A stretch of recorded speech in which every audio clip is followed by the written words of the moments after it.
That's a very important question.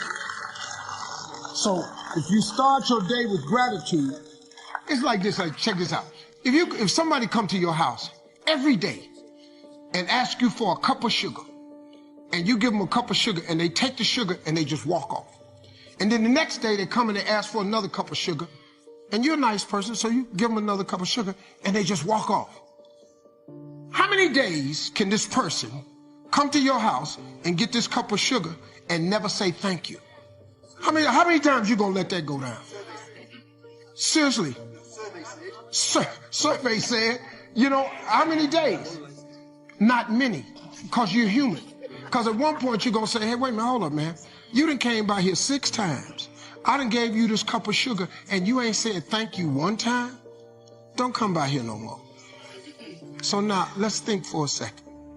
If this God wakes you up every day, allows you to breathe. See, it's not your alarm clock that wakes you up.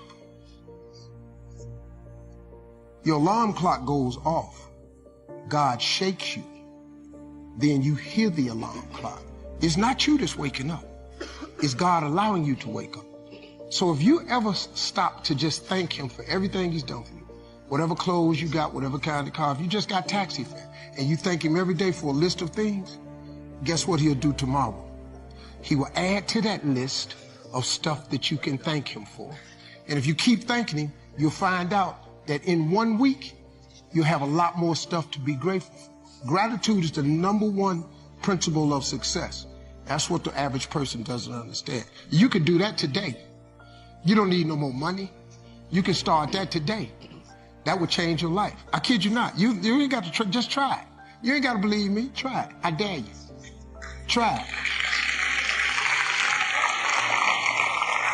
I want to give you the heads up. Never question God. When you're about to transition from one career move, one relationship, or one situation to the next, it's because you've gotten every confirmation in the world that it's your season to transition from where you are to where you're looking to be. Don't underestimate yourself. You do what you can do, and God will do what you can't do. Take the initiative. Throw your net on the other side. Be ambitious. Reach, ask for help, not because you're weak, but because you want to remain strong. And expect things to get better for you. People who have not accepted greatness for themselves, these people don't study, ladies and gentlemen. They don't have time for personal growth and development. They don't have time to work on their minds. People can affect us. Our peers can affect us. Our environment can affect us. Just working consciously to overcome the poverty consciousness, the feeling constantly of saying you deserve this. There's no need for you to be afraid. It's not too good to be true. It's true because you've earned it. Why do we care so much about people who don't care about us? That won't be there in a hard time, that won't be there when you hit rock bottom, that won't be there in your struggle, that never call you and ask you how you doing, that never calls you and asks or checks on you to see if you need something. Why do we care about what they think? We all go through disappointments and things that are not fair. It's easy to hold on to the hurts, think about what they said. We get up in the morning, it's the first thing that comes to mind. We don't realize how much that's affecting us, draining our energy, limiting our creativity.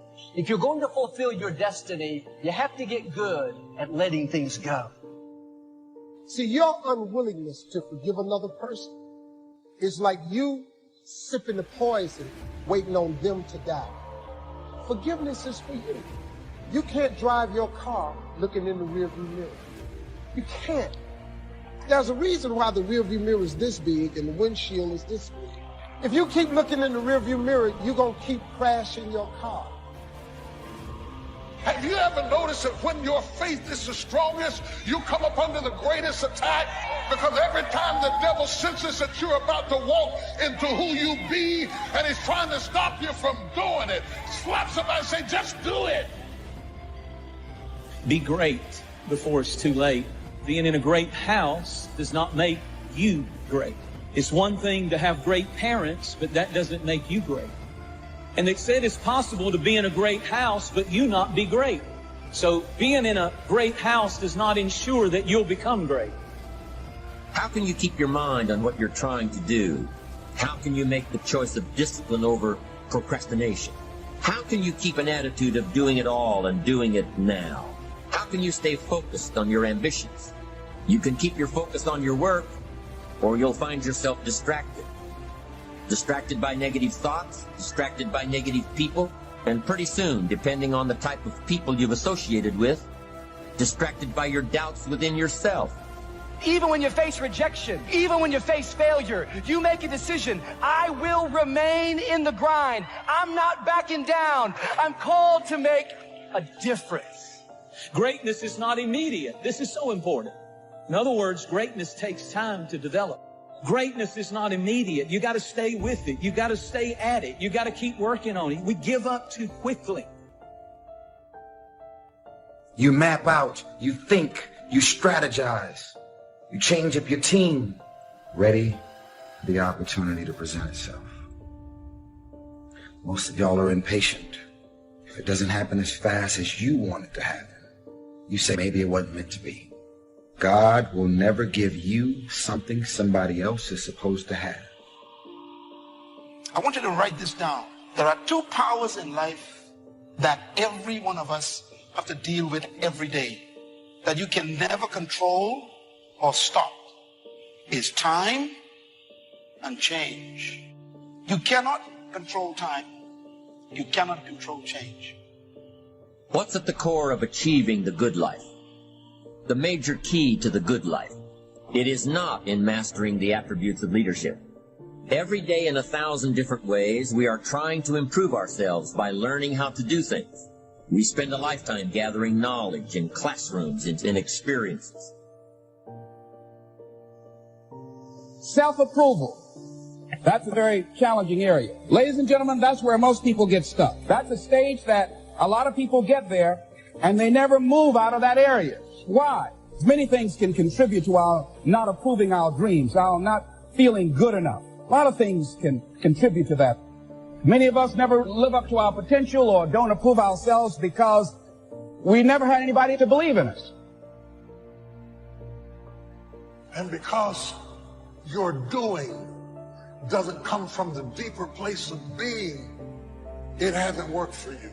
If you're trying to find out who you are by doing things, you will never find out who you are by doing. You'll have to start with being, because the difference between the two determines the direction of your destiny. I need to embrace the suffering. You know, there's something powerful that once you just sort of embrace the fact that in order to achieve something big, you've got to get rid of these distractions. You're probably going to have some suffering to get there, or some sacrifice to get there. And so once you've embraced and decided that this suffering, this sacrifice you're making is an indicator of progress. Suffering and sacrifice and hard work is an indication of progress towards our dreams. If you're still wounded over a position you lost, you'll go to that new company, defensive, not friendly. You're treating them based on what you've been through, but they had nothing to do with it. It's much more freeing when you learn to let things go. God will be your vindicator. He'll take care of who did you wrong. It's not your job to pay people back. They hurt you once. Don't let them continue to hurt you by holding on to it.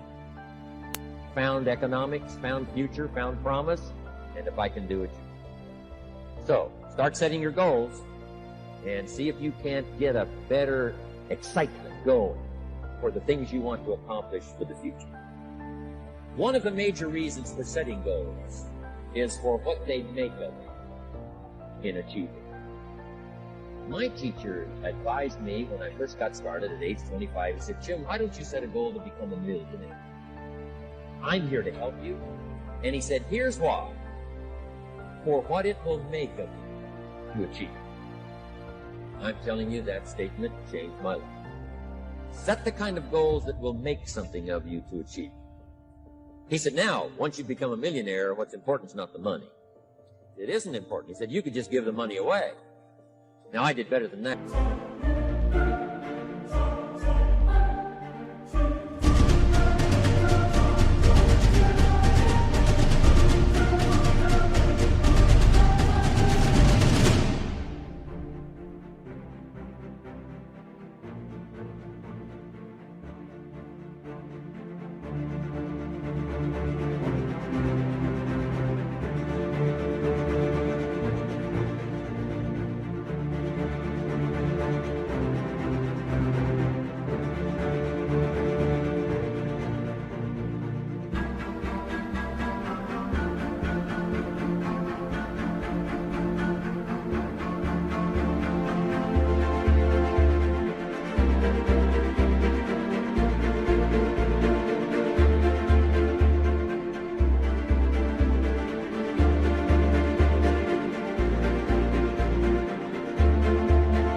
lost it all. By the time I was 31, I was a millionaire. By the time I was 33, I was broke. But when I lost all my money, guess what? I found out Mr. Schoaf was right. What was valuable was not the money. What was valuable was what I became to earn the money. The skills I had, the knowledge I had about the marketplace, the values that I had going for me. They were more valuable than the money. Here's an important statement to remember. It's not what you get that makes you valuable. It's what you become. So part of the key here is to set the kind of goals that will make something. Don't set them too low. You don't have to grow, you don't have to read, you don't have to try, you don't have to stretch. Don't set them too low. And then don't sell out. Don't go for something that's going to cost you your virtue or cost you your values or sell out your principles. There's a good middle road to follow. Goals that will inspire. Goals that will help you grow, change, develop, become better.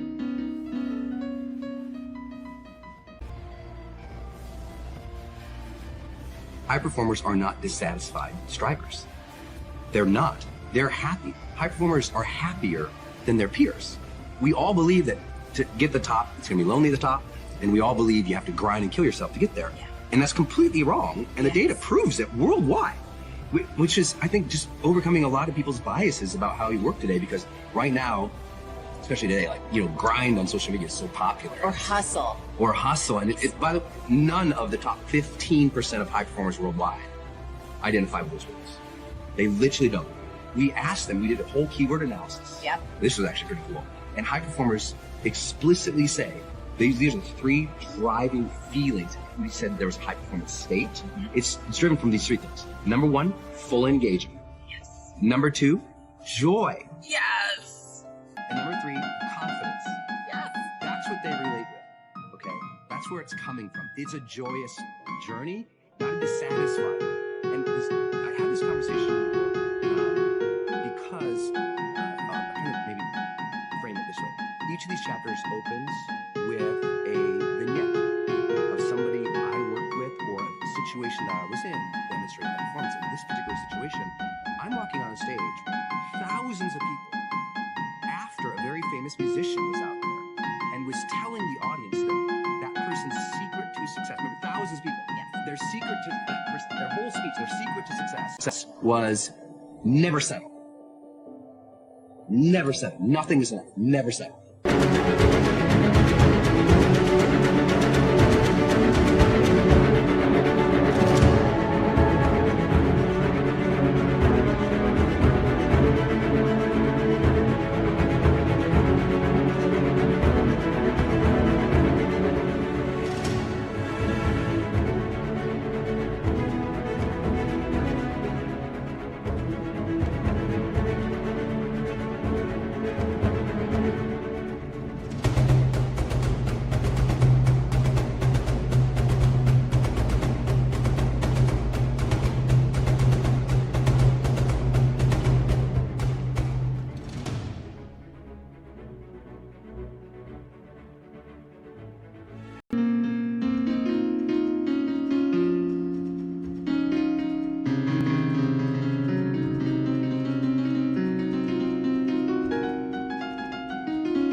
Is it true that life is precious? If it's true that life is precious, and you could be gone tomorrow, do you really want to think, you know what, I just never felt fulfilled? I never allowed myself to have a moment of credit. I never allowed myself to have a moment of peace. I never allowed myself to look at that and say, good job. That's not the way to live life. I think just at a spiritual level, it's a bad move. And this book doesn't really go into a lot of that. It's more about the science and the heart stuff. But I think it's really important that people realize your job is to strive satisfied. And if you strive satisfied more often, you will be more of a high performer. And if you never give yourself credit, you're always beating up on yourself, you're always thinking that's not perfect enough,